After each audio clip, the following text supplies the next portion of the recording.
Le président Alassane Ouattara prend part au 5e sommet des pays membres du BRICS, Brésil, Russie, Inde, Chine et Afrique du Sud. Il s'est ouvert aujourd'hui à Durban, en Afrique du Sud.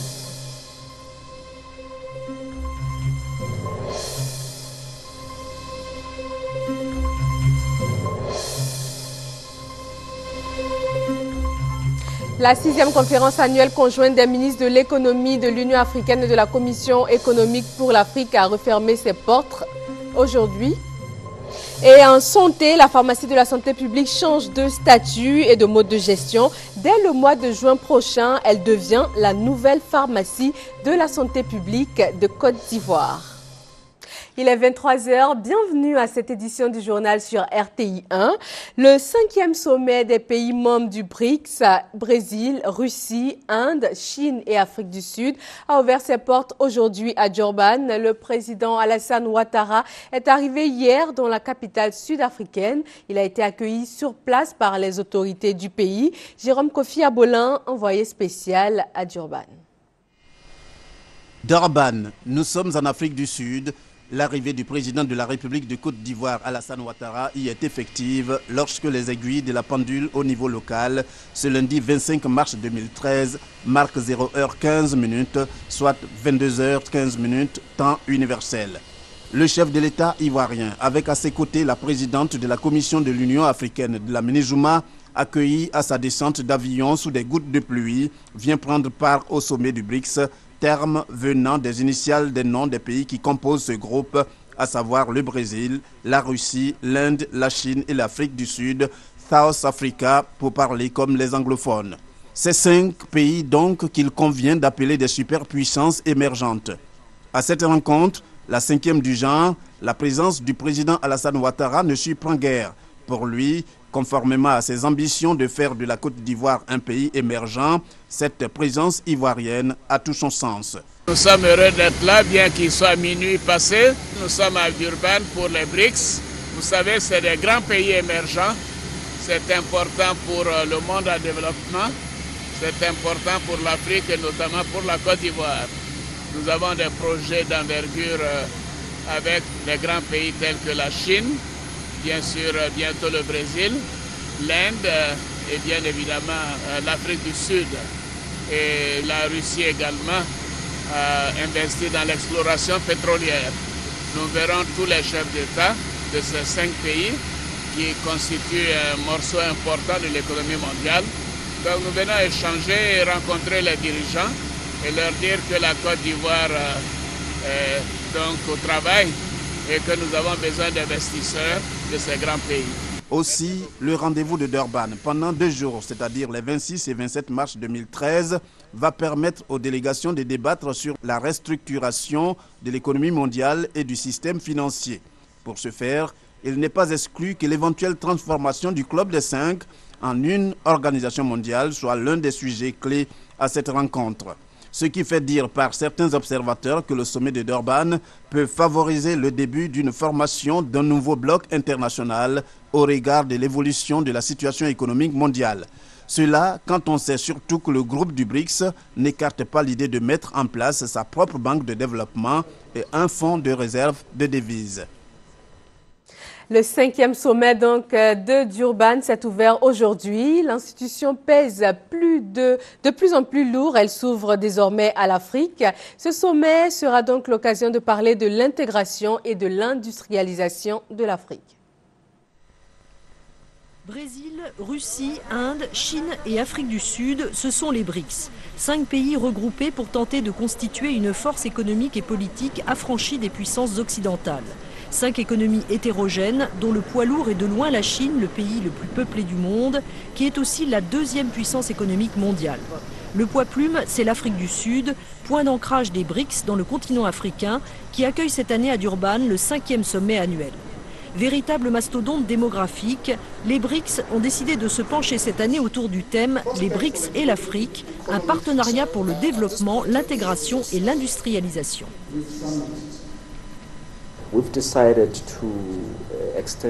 Nous avons décidé d'étendre nos invitations à d'autres pays africains pour examiner avec les dirigeants des BRICS comment leurs pays peuvent participer au développement des infrastructures en cours sur le continent africain.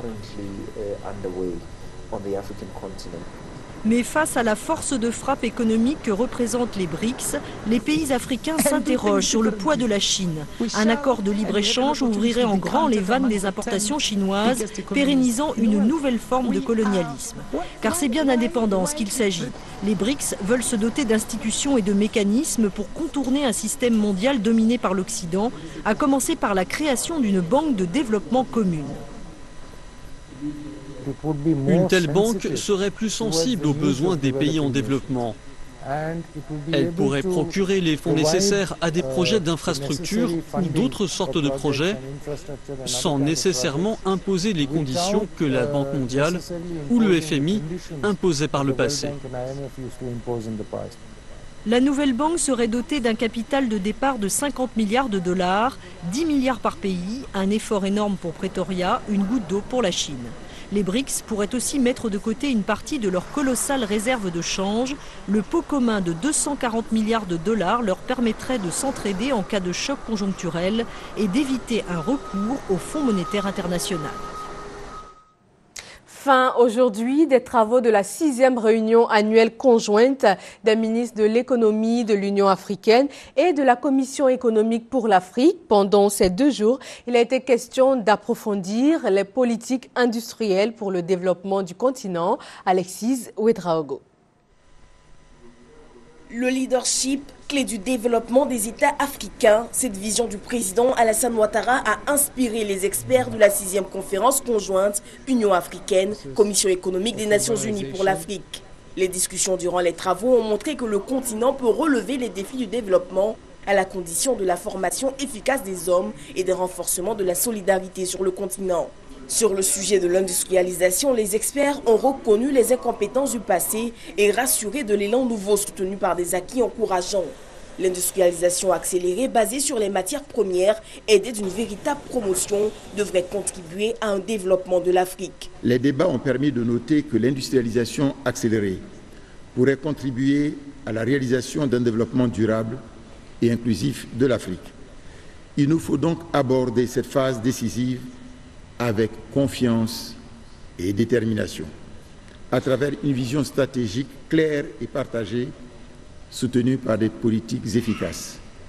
Nous devons mettre à profit toutes les initiatives régionales et continentales pertinentes dans une approche participative en vue de formuler les meilleures stratégies pour la résolution des problématiques majeures identifiées. La vision 2063 de l'Afrique soutenue par l'Union européenne, la CEA et la BAD entend promouvoir un continent capable de faire les choses différemment avec des notions de bonne gouvernance et de transparence. Passer des paroles aux actions concrètes avec un suivi rigoureux des engagements. Et à la pratique, un an durant, le ministre Albert Mabritoakeus, nommé récemment président de la conférence, devra lui faire ses preuves.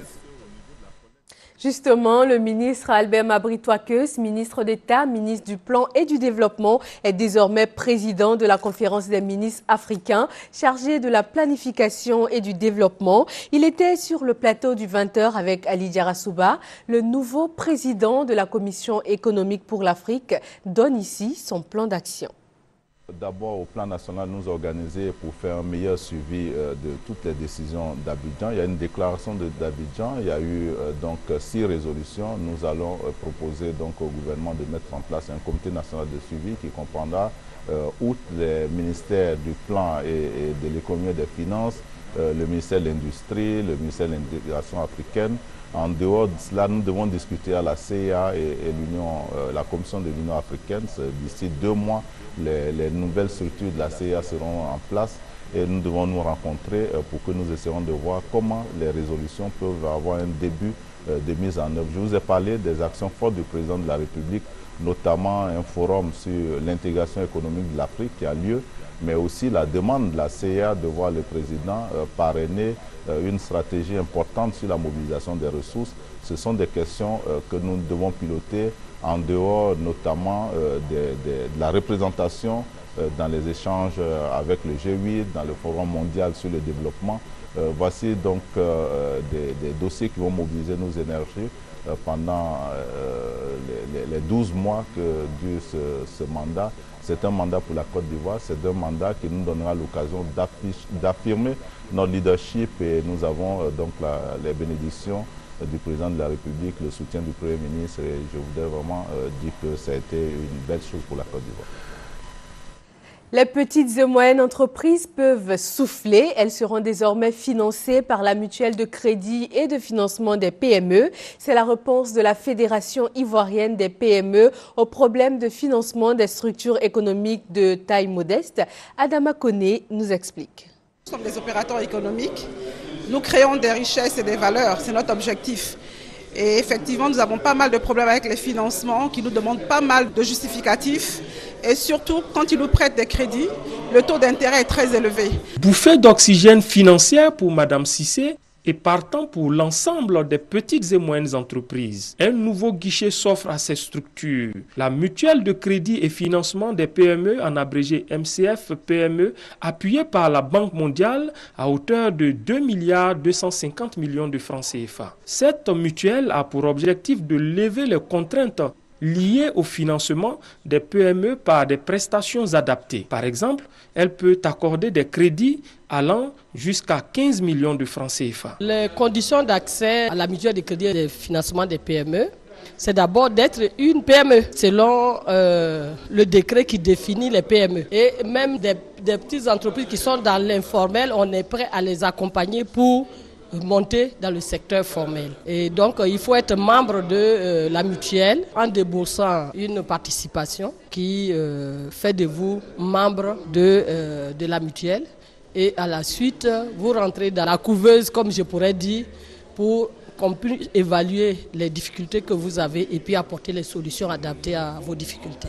Tour à tour, le directeur de cabinet du ministre du Commerce, de l'Artisanat et de la Promotion des PME, Nazer Gounoungbe, et le directeur des opérations de la Banque mondiale, Madani Tal, ont mis l'accent sur la volonté de faire des PME des structures viables et fiables. Si la MCF PME a été lancée ce mardi, elle est opérationnelle depuis juillet 2012. 89 entreprises ont déjà encaissé leurs créances auprès de l'État pour un montant global de 1,813 milliard de francs CFA.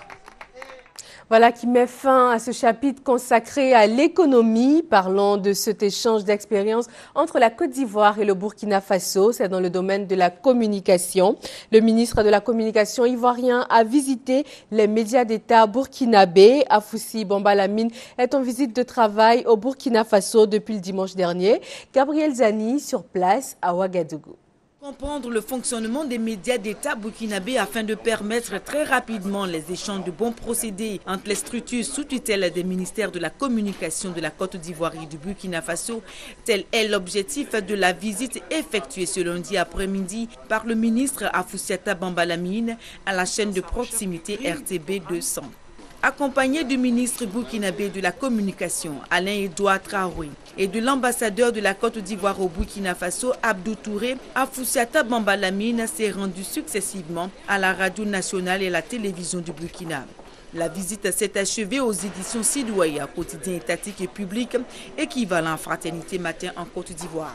Au terme de cette visite, le ministre ivoirien de la communication a souligné l'importance d'établir une synergie d'action entre les médias des deux pays. Dans le cadre de la coopération que nous souhaitons faire, nous serons unis et si nous sommes unis, nous serons plus forts effectivement pour entreprendre toutes les innovations que nous souhaitons faire.